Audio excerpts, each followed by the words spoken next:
Saudara-saudari, marilah kita mendengarkan renungan dengan judul Memuliakan Allah, yang berdasarkan pada Injil Lukas bab 17 ayat 17 dan 18.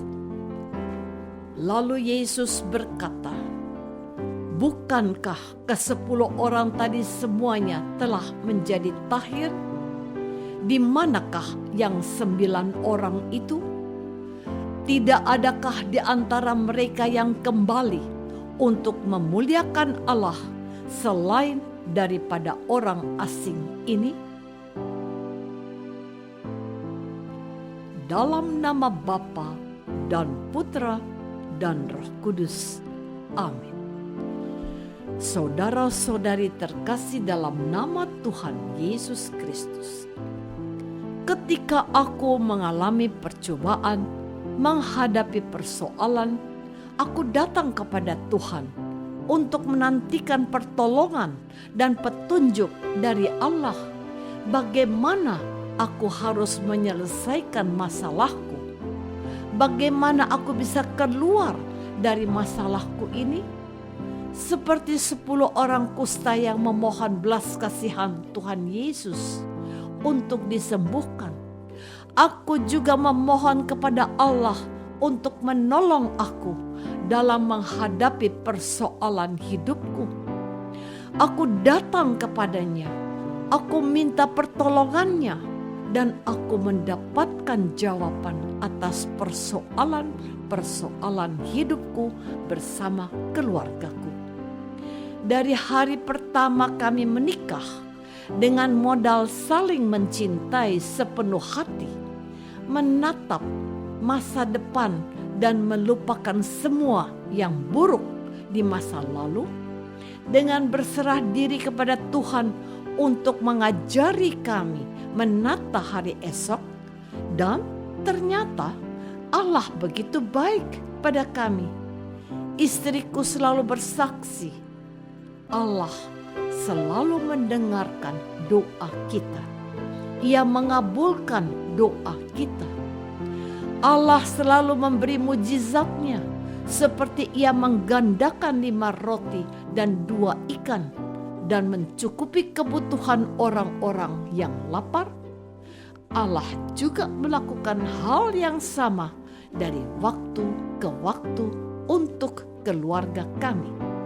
Puji syukur kepadamu, ya Tuhan. Saudara-saudari terkasih, ketika merenungkan mujizat Tuhan Yesus yang mentahirkan ke-10 orang kusta pada hari ini, aku teringat akan semua kebaikan Tuhan atas hidup kami. Menarik untuk kita renungkan, di antara 10 orang yang menjadi tahir atau sembuh dari penyakit kustanya, hanya 1 orang yang kembali kepada Yesus untuk mengucap syukur. Orang itu orang asing, artinya bukan dari bangsa Israel. Sebuah sindiran dan teguran kepada setiap penerima firman Tuhan pada hari ini. Mengapa kalian tidak mempunyai rasa berterima kasih atas setiap anugerah yang sudah kamu terima dari Allah? Setiap hari aku mendengarkan kumandang maghrib dan doa-doa lainnya dari saudara-saudara kita umat Islam. Dan pada saat bersamaan, aku seperti ditegur. Mengapa engkau tidak memuliakan Tuhan yang telah memberkatimu setiap hari? Kita harusnya dapat mengambil hikmah bahwa hidup kita harus ditandai dengan hubungan yang mesra dengan Tuhan Yesus. Sebenarnya bukan sesuatu yang sulit untuk datang kepada Tuhan dan tersungkur di hadapan Yesus untuk mengucap syukur, yaitu bersyukur atas hidup dan rezeki dalam satu hari ini. bersyukur atas kesempatan hidup sehari lagi setelah bangun tidur, bersyukur atas makanan dan minuman hari ini. Saudara-saudari terkasih, mungkin di antara kita tidak terlalu paham dan akrab dengan liturgi ibadat harian atau brevier yang didoakan dalam gereja Katolik. Doa ini umumnya didoakan oleh para imam, uskup, dan paus, serta para biarawan dan biarawati. Jauh sebelum umat Islam mengumandangkan 5 waktu, gereja Katolik sudah memiliki doa bersama yang dirumuskan dengan teratur dan tertata rapi. Gereja mendoakan ibadat bacaan, ibadat pagi, ibadat menjelang tengah hari, ibadat siang, ibadat sore, dan ibadat penutup atau malam. Dengan demikian, gereja menguduskan waktu yang dianugerahkan Tuhan sepanjang hari, yang saat ini mendoakan rangkaian ibadat lengkap seperti itu adalah para biarawan dan biarawati kontemplatif. Seperti suster-suster Karmelites, biarawan Okso, dan para pertapa di lingkungan gereja Katolik. Sayang sekali, kebiasaan ini kurang disosialisasikan kepada umat pada umumnya. Umat biasanya dibiasakan dengan devosi Rosario Kudus, doa-doa novena, dan doa jalan salib.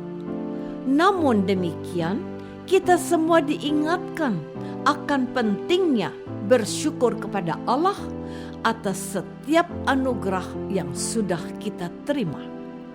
Kalau kita memiliki perasaan malu, mestinya kita berintrospeksi diri atas sindiran Tuhan Yesus hari ini. Tidak adakah di antara mereka yang kembali untuk memuliakan Allah selain daripada orang asing ini? Gereja Perdana mau mengingatkan jemaat Allah atas peristiwa mujizat penyembuhan yang dikerjakan oleh Tuhan Yesus yang juga mereka alami. Janganlah mereka tidak tahu mengucapkan syukur atas penyertaan Tuhan Yesus atas hidup mereka. Tidak dijelaskan bagaimana cara mengucap syukur, tetapi dipastikan bahwa datang kembali kepada Allah, Sang Pemberi kehidupan, harus mendapat tempat dalam hati mereka. Saudara-saudari terkasih, bersyukur dan memuliakan Allah harus menjadi habitus yang ditanamkan dalam hati setiap orang Kristen. Orang tua mengajarkan kepada anaknya bukan saja mencuci tangan sebelum makan, melainkan juga berdoa dan mengucapkan syukur sebelum makan. Akan lebih baik lagi kalau sebelum makan bersama, anak-anak dilatih memimpin doa makan yang tentu saja sebelumnya sudah dicontohkan oleh ayah atau ibu mereka. Demikian juga adalah baik dan terberkati keluarga yang mengajarkan mereka berdoa malam sebelum beristirahat malam. Fenomena yang menarik adalah beberapa pebulu tangkis Indonesia yang beragama Katolik, begitu mereka memenangkan pertandingan, mereka langsung membuat tanda salib. Dan mungkin dalam hati mereka berkata, "Terima kasih Tuhan, saya menang. Terpujilah Tuhan Yesus." Juga mungkin merupakan pemandangan yang menarik ketika orang Katolik tetap berdoa dan membuat tanda salib ketika makan di restoran, di warung, atau di tempat umum, seperti di pesta pernikahan, atau pertemuan lainnya. Pendidikan yang baik yang dicontohkan orang kusta asing ini, apakah dapat menginspirasi kita? Apakah aku tidak lupa memuliakan Allah dan bersyukur atas anugerahnya hari ini? Marilah kita berdoa. Bapa yang maha baik, Putramu Yesus berbelas kasih kepada orang yang datang kepadanya. Ajarlah kami untuk selalu bersyukur kepadamu atas berkat-berkat-Mu setiap hari.